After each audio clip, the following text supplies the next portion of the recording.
Balima aninya kuma billet dimanche 17 avril 2022. Très urgent et très bonne nouvelle balima avec a fait vengini ala be ka ben no anye bi.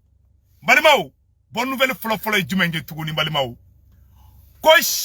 irisu ko fe ko chinois de fana wulembe ko bina Mali de mebi balima aba ke tongu me nga direct ke ya saboter de parce que ba do me ka numu fo o mani farasiye donc ba nga nga direct saboter de quoi. Donc balima même fo anyana bonne nouvelle folo jumenge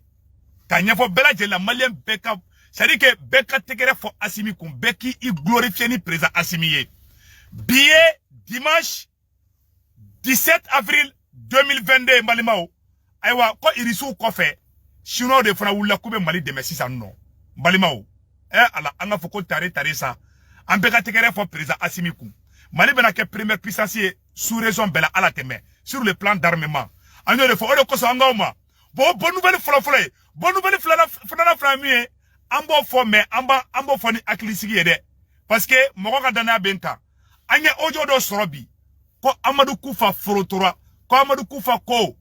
kaka moko be fagali mina kuka dabla kube ka bi moko ka kuya moko tonye ko Amadou Koufa nimisara anya kuma me nere ya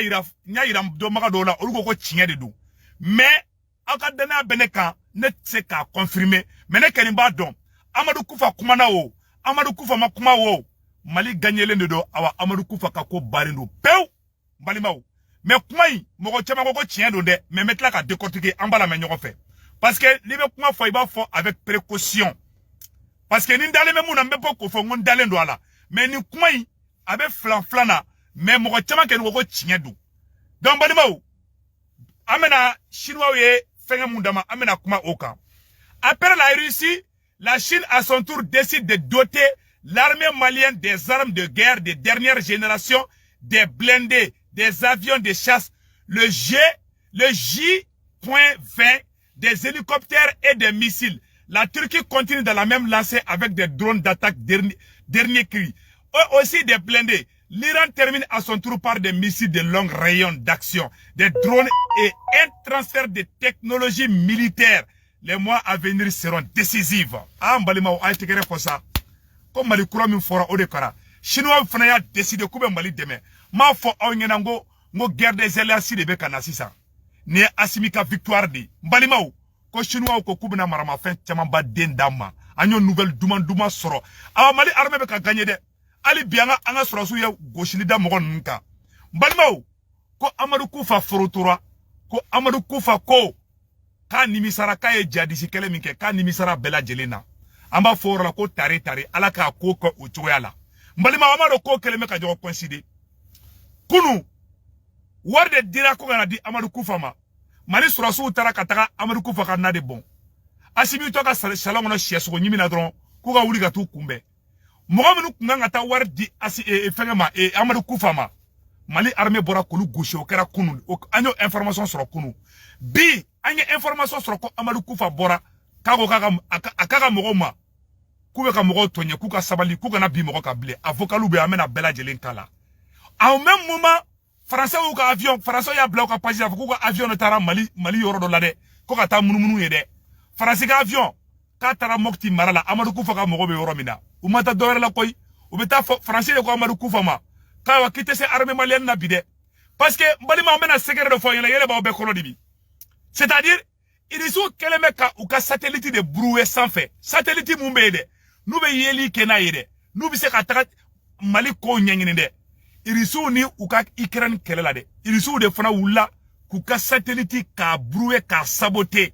ka espionner donc allo français ko ko be satellite ta ko ka nyini ni kesa o te foyer ça ou be dibi ndoro de ça allo ye mogo do nous tla ka joro ku ba yoro do la betla ka tunula balma gari manu ko ame guerre d'alliance de la de donc où qu'on a filé bi demain mi fana kan di Amadou Koufa ma Amadou Koufa te ka deme sorobli armée malienne boraka iya da agali ka baradura faga ko Amérique ko tunisien do be no ko terroriste tunisien do be no mun nganga ta wardi Amadou Koufa ma ko yo ministre la ko faga o ma se ka ta blé o ma se ka force sur ka ta blé donc on va faut bravo à l'armée malienne ame Mali armée fo o baranyumana o bara kera anyana fana awambe armée malienne fana fo mbalima wote mene ko fe ka bala anga janga Amadou Koufa ka kuma ina me yanno kuma ale Amadou Koufa ay kuma ina me de malden cewani musulman ne bare ne barmaw ambe ala foga ala tanoka ala waliya do mura ka ataki kofe andara la bide ka fogo Amadou Koufa ka cheba chama bina mura Amadou Koufa jitu ne mama mura abe bina andara la bi sabla ne aka bukali nyaga bukali akoni bukali kono ko aleka jarishu aleka tororishu kono badon ko tisega dugu fenfen lakana armée nana no badon ko bana buli ka dugu don toy ko kana jaga mine o dugu kono ko o dugu jaga mine o bina ka bon aleka keleke chedun ka aleka keleke chedun munya aleka alaka keleke dinwe ko tugu kono tara dugu munun kono a dugu don bagaw ana dugu tigo ko lu bine ko lu gasi sigi ko korolen ka dugu tigi jawza ka dugu chokorobo jawza ka Amadou Koufa be ka ni be fode ko uga mogo faka dabla Amadou Koufa ko ka keleke deuma ku ka mogo faka dabla u karata bi dugu tigu ka ble u karata bi dugu de shi ka ble u kana se mogo shi ma ble u ka ala ta fo u ka wajulu ke Aidara yo de fode an karamogo Aidara ka tiye sigirima mai watara ka tiye sigirama mali karamogo be ka tiye sigirama a karamogo be mali karamogo kodi ambe ala ta fina ni ma son abana diagoya te mais Amadou Koufa ye mogo faga de ko dina ko kasoro dina ko te sisa Amadou Koufa nimisara sisa Aidara be an karamogo Aidara ala ka barka do ila ala ka barka do ashrifu sarafa nyoro ala ka barka do ashrifu sarafa ala ka barka do mai watara la olu be ni kuma kele ne fo sulamaya te diagoya ye abe fo de be son sisa Amadou Koufa sigira an ka karamogo baw ka kuma kele olu de kan ame mali karamogo be fo abe ali nda sera mu togoma nda ma se mu togoma mali karamogo amba fo aka tiye bangerabi segu kaw aka tiye bangerabi balimaw Amadou Koufa ko kaka mogo ka mogo faka udabla ko kana se dugutigu ma blende anga kuma tola me don bago jawza ka tugu oluko ko tola ko dabla ko ale ba funyene ko akli toro la ko sobe ko te ko ketay atlala ka funyene ko jogo do bo lu jari sula no ba fo mo ma reality se ka fatia kala chogoro bato ko bu mine ki faga ko fana dabla voilà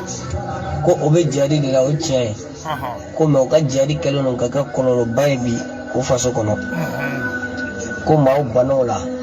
maw ka demetoye voilà ko wakale ba nyino fe o ka yelema do ko kula ko mogo banuye ou deme fe soro te ka deme soro ble mogo mun kan ta don jihadisia la de pas fara ko irisu be mali kono olu chama srana Amadou Koufa ka tieden clanche be bulabi amago be banabi amago sarabi donc si ça atkanga deme mun fana soro irisu ye renseignement irisu ye asimi deme ka deme tege yad agalila ka deme tege Amadou Koufa la ou tise ka woye ble hali yad agali sogora bi ka be kuma do fo asimi bi to fo kuluba ka me bi aradaru de be mali bolo bi fambe bi donc Amadou Koufa ko ka Amadou Koufa be ka kede inafo ale ka mogo be ka mun ka ataka lama awa ba deli fo ka dabla fana Amadou Koufa be ka ke inafo ale de be benfe ale de be fesa anga sulamya yere ke inafo an karamogo Aidara ya fo chogomi inafo buye Aidara de nyoro ya fo chogomi inafo mai watara ya fo chogomi ani mali karamogo chama olu ya fo chogomi de Amadou Koufa be ka sigi Aidara de masa Amadou Koufa be ka sigi an ashrifu sarafa ani anga karamogo chama kwa ani karamogo do be ngakli bora fenga nyamunga video je odonga to bora ngono olu be la jeli donc ningi na mu ko korte ko mo contrôler de o korte ko terroriser de parce que bitika kuma yelema di ngeni ma don Aidara ka kuma siga Aidara de be kuma foka cheya ko sulamya te jagu yayi vraiment Aidara ala ka barka do ila ala ka barka do ashrifu srafala mai watara ambi ko billahi ala ka barka do anga mali karamogo la aka chinge de bangira bi ko Amadou Koufa nimisara parce que ube deme fe soro deme tikera Amadou Koufa la bi Amadou Koufa konna fila bi awa kabe ka fronto de bi awa ka nimisara kaye koko ke ka nimisara bela ala ni barka den Maréchal Assimi Goïta ala ni barka den Choguel ko kala maïga Malion ni mogo ya ese kaba bla diversion kono Choguel flede Choguel mamuso tonshiga jande Assimi Goïta betande Imam Koïta wala ko Imam Koïta wala Imam Koïta amba fana foka tien sigrama donc munumbe ko lu kanga do jadi sala a besrana fola hukumata warde taka di mogo ma ku kungolo nyagami ku do terroriste ala bi besrana bi ukma war musoro kunu uto war si soro ble Qatar ye war tege war teka soro ble kontu bloquer do fambe parce que irisu beya ko waraba na ko jakuma de nin kayaw boli Farasi ba kan deme ni de la bi Farasi nimisara bi Farasi te fe ka Mali perdi bi mena sekere do funa fo onyana bi oni irisu be kelela oni irisu ute ka irisu ka gazi soro bi sisa u bolla kata Algérie ko Algérie ka gazi feruma Malion anga Assimi Demede Mali gazi be kata fo Kidali a be gazi tôt ou tard Francini a djenyon mena essayer kubena Mali attaquer Mali gazi no fait gazi me Mali la te Algérie de awa to ube gazi ube saraga deli de la ou mogo be pétrole la ou mogo be gazi la parce que irisu be na gazi teke Francini jamana chamana Franci jigi bena ke on de ça bon gazi mundu be Mali kono a te sous région sila c'est pour cela Franci be imae uye war di CEDEAO président chamama kuku umaku umakla ko opération na de ube ka Assimi blende ube ka Mali blende ou te fait ka Mali la bla nous y Mali perdu ou ta china ou mogo sara parce que nous y Mali perdu sous raison président bébé sous raison dugu bébé wuli Mali be ka succès mi ke jadi si kala Mali Amadou Koufa ka ko ban Mali Iyad Agali ka ko ban ni Mali sara ko beke Mali armée ka wuli ka jo tôt ou tard Burkina be wuli tôt ou tard Sénégalais be wuli Farasi nyabo de la odo ko songauma Mali jeunesse angan tike di nyogoma ala de Assimi ci ka Choguel ci ku kana mone bo de de flem Mali kuna bi angala nunu na blade billahi gazi be Mali la kata bla fo Kidali a besigile me gazi ni pétrole de kan ala sago awa Farasite fe ka Mali bla imae ko coordonné no nyogona wati kelemi almon be kana Assimi deli o wati kele Amadou Koufa nimisara Amadou Koufa ka Iyad Agali war di mu ko kana Amadou Koufa deme Mali armée o tigi faga de Mali armée ye Iyad Agali ka bara droit de faga o fagale o jigila tege folo terrorisme ferla ma chogo jume ukmata don jenou de ka parce que ba do gelea be Mali ube war bata ka di jenou ma olu be do jihadisia la o wari de bana peu wari foyi tu bolo bi financement tu bolo bi u ka barfaw jenina u ka fen be jenina u te zakati soro ble awa u mogo sara awa u ka ko bana peu o jigila tige de kelebe ka Amadou Koufa bla kuma la ako ali fladew ma ko fladew ngana songa tuwale ko de mena segere do fana fo onyena bi flate terroriste de mais alne mu flane maraka de ne maninga de ni ne marfata dongodo ngoka maninga do ka fareka do be faraneka shia nyamoko mona wuli ka marfata wallahi abalma do be tukako o jagoya di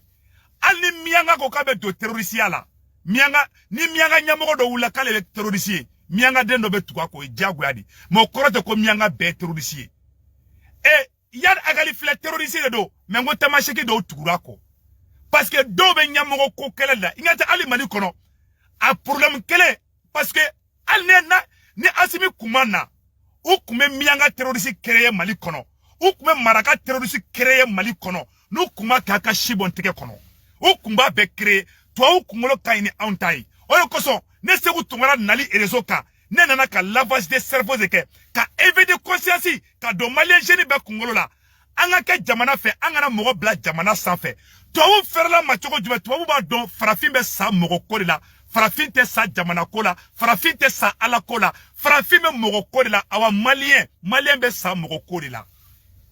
ema aya remarqué ale anga nyamogo do be no frila ni a fodoro uga mogo be wuli ki neni ki fa neni ki baneni o de nyonya le Mali kono bi c'est pour vous dire que terroriste na bora shia o shia la a shia mogo do be tuako a kanubaga do be tuako ali Mali nyamogo do baby a leader do baby nous kera terroriste wala u kanubaga be tla marfata ka tukuko o mogo be Mali kono ils sont capables de faire ça. Donc, à mon niveau, bella djelengena, beki akilito o yorola. Anga transition fait, anga tout transition go. Anga Amadou Koufa ka kuma tola me sanon balimao. Nyo ne fa bella djelena, anga kuma tola me. Ni mami tuguro ko. Voilà. Waskalat. Ni mami yerema tugo ko. Askalat. Voilà. Mais o kana dugu faga, kana meru faga, kana imamu faga, kana don bago nen. Voilà. Kwale ere ka du kono. Ifaduna. Voilà. Ebe boyta do jarisiala. Mumbe ka chokoroba ka furu sene, mumbe ka mishu gen, mumbe ka service barage. Iba soro ore kokari fasoye. Voilà. Eka, parce que ba fo ekera mo langole. Kuma ba nyino fe fana no tara jarin ke. No be shiko kana du kono dogodo. Aka soro tara ga munto kofe. Onani fishaye, onani nema e katema oluka. Voilà. Ina bo biskera o kateme olula kwa. Voilà. Comme ka na dugu kono ka dugumaw fa ka jawoza dina sigi mɔgɔw kunna ka tila ka dɛsɛ ni armée nana ka boli ko tɔgɔ la ko ka jateminɛ k'a la kosɛbɛ ko ni maa min sɔnna ka tugu o kɔ u ka nin jari na u b'i ta u bɛ tugu i kɔ ni maa min yɛrɛ ma sɔn u ka tigi to yen n'o nana n'o wajibi kɛ dugu kɔnɔ u kana fɔ ko cɛkɔrɔbaw tɛ faca dɔ u b'o minɛ u b'o kan tigɛ u k'o dabila u ka tɔɔrɔya sera duguden bɛɛ ma bi wa ko ka yɛlɛmani don ko la ko ala yɛrɛ y'a fɔ ko ni maa sɔnna ale ka diinɛ na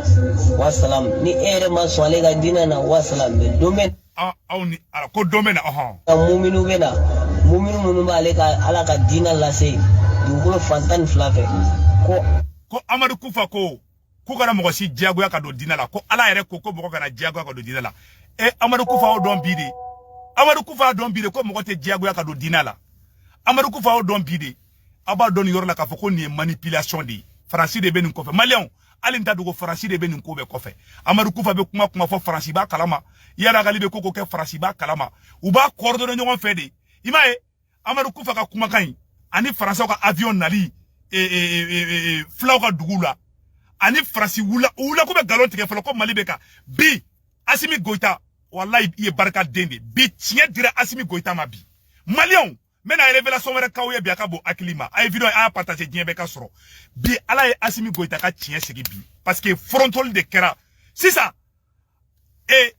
Amadou Koufa yɛrɛ de bɔra sisan ka kuma ka yira k'a fɔ k'u ye dugumɔgɔw tɔɲɛ k'u sera bɛɛ ma ko vraiment k'u nege tɛ mɔgɔ si la bi hali mɔgɔ si tɛ fɛ ka taa fara Amadou Koufa kan bi hali u tun bɛ filaden minnu nɛgɛ ka don olu bɛɛ murutira bi parce que wari de tɛ yen bilen u tun bɛ mɔgɔw nɛgɛ ni wari de dina ko tɛ wari de tun bɛ di mɔgɔw ma u k'u faso janfa u ka Faransi ka baara kɛ Amadou Koufa ye Faransi ka baarakɛla de Yadi Agali ye Faransi ka baarakɛla de awa segukaw aw ka duwawu minɛna ala banu la kira banu la awa bɛɛ lebura bi n balima n y'o de fɔ bɛɛ lajɛlen ɲɛna n bɛna sɛgɛrɛ dɔ fɔ maliyɛn bɛɛ lajɛlen ɲɛna aw ka hakili to o yɔrɔnin na dɛ Afriki siya fila bɛ olu kunkolo ka ɲi dɛ tamaseki fila filɛ u kunkolo ka ɲi intelligence b'u la Faransi nana ka na olu de kɛlɛ n'u bɛ fɛ k'olu kɛlɛ u bɛ mun de kɛ u bɛ taa fila dɔw ta dugu wɛrɛw la olu kana filakan fɔ kana an ka armée ka kan ci kana fila wɛrɛw ta Mali kɔnɔ k'u nɛgɛn ka wari d'u ma u b'a dɔn gɛlɛya bɛ mɔgɔw kan burusi kɔnɔnaw la u bɛ taa wari di fila denmisɛnninw ma u b'a di tamaseki denmisɛnninw ma u b'a di siya bɛɛ ma mais pour que ka maliyɛnw bila filaw contre la u b'a bɛɛ kɛ fila de non e b'a ala an ka armée ka kan dɔw bɛ ci u bɛ taa filakan de fɔ u b'a dabɔ a kama de ka gɛlɛya créer u bɛ sɔrɔ ka wari di terroristes ma u ka taa denmisɛnninw nɛgɛn fila denmisɛnninw nɛgɛn tamaseki denmisɛnninw nɛgɛn maraka denmisɛnninw nɛgɛn awa ne Assimi Goïta kuma kɛ Mali président ye maraka terroriste aw kun b'a kumakan mɛn fɔ Kayi aw kuma mɛn ko Kayi ko maraka dɔw donna terroriste la kala mɛn n'a kuma kɛ a ka k'u bɛ bɔ wulukoba la kun ka bɔ Segu Tunkara la c'est à dire olu de bɛ se ka dilan olu de bɛ se ka ci olu de bɛ se ka tɔgɔw changer n balimaw u b'a daba kama u bɛ gɛlɛya créer u bɛ taa wari di fila denmisɛnninw ma k'u nɛgɛn k'u su u bɛ dɔw kɛ sagagɛnnaw ye ka dɔw kɛ bagɛnnaw ye armée bɛ tɛmɛ Mali sɔrɔsikɛ bɛ tɛmɛ a ɲɛ b'a la sagagɛnna bagɛnna misigɛnna o jɔlen bɛ misigɛnna jɔlen bɛ dɔrɔn armée b'i kɔ dɔn dɔrɔn sɔrɔsikɛ b'i kɔ dɔn dɔrɔn misigɛnna bɛ se ka mugu wuli a la mais n k'a bɛ armée traumatisé de a bɛ daba kama de n'o kɛra ni sɔrɔsikɛ fana y'a ye dɔrɔn o bɛ traumatisé de u b'a daba kama de k'an yɛrɛ dama bila ɲɔgɔn na ou bien u bɛ taga dɔgɔnɔ ka yɔrɔ dɔ jeni u bɛ mercenaire dɔ ta peut-être o tɛ hali maliyɛn ye u bɛ taa dɔgɔnɔ ka yɔrɔ jeni u b'a fɔ k'o ye fila de k'a bɛɛ bila ɲɔgɔn na mɔgɔ wɛrɛ ma nin baara kɛ Faransi de nin baara kɛ Farasi mi na nya wole kanga nanga dugu libéré o farasi kele nana kanga shia be bla nyona kan balikante do Kidali yere wolo de horon de no e président Assimi Goïta ala yo de chi en mabi Assimi Goïta nana kan nyaji de chebi shogeli maiga nana kan nyaji de chebi ala ka auto nyonye ala kana to nafiki ka do aw ni nyonche aw kana nafiki kaname alta auto la malien bela jelimba ko opération Espoir tous fama amena boli baké malien be ki préparer de mali dugu be qui préparé opération Espoir tous fama lettre E beka tu sorti ta be qui préparé Bamako ko be nyoba be boulevard l'Indépendance là Sékou ka be bo Mopti ka be bo Kidali ka be bo ali Kidali ka fana be na bo amo bara fana la donc amena mali be de sillonner ala ka barka do malla o de kundo akambe